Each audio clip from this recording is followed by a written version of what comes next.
جب تو بے بس تھا، تیری جیب میں بھی پیسہ کوئی نہیں تھے، اور تو اپنے ماں باپ کی خدمت کا بہت محتاج تھا، نہ خود کھانے کے قابل، نہ پہننے کے قابل، نہ سمجھ بوجھ کے قابل. ذرا تصور کر تیرے ماں باپ نے تیرے ساتھ کیا کیا ہے.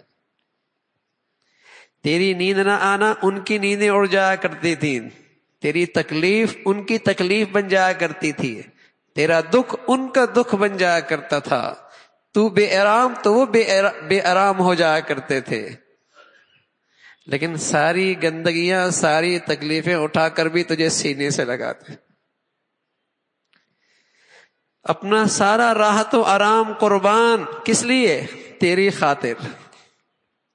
کتنی راتیں، کتنے دن، کتنے مہینے، کتنے سال اس میں گزرے، پھر اپنے خون پسینے کی کمائی سے تیری پرورش تجھے آگے بڑھایا.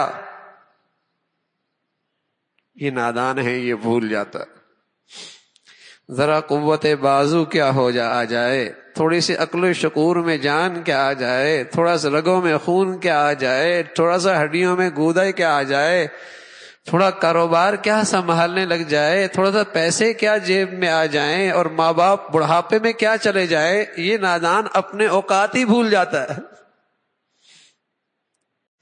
اللہ کے بعد، اللہ کے رسول کے بعد، اللہ اور اللہ کے رسول کے بعد خدمت کی سب سے بڑی شکل ماں باپ کی خدمت ہے.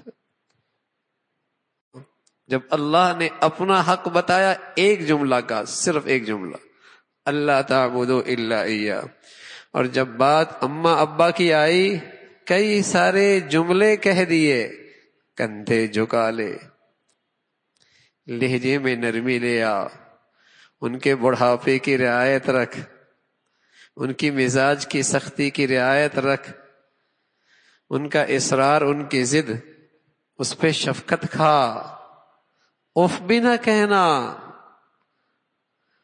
ان کی کسی بات پہ اف بھی نہ کہنا، اوہ نہ کہنا. فلا تقل لهما اف،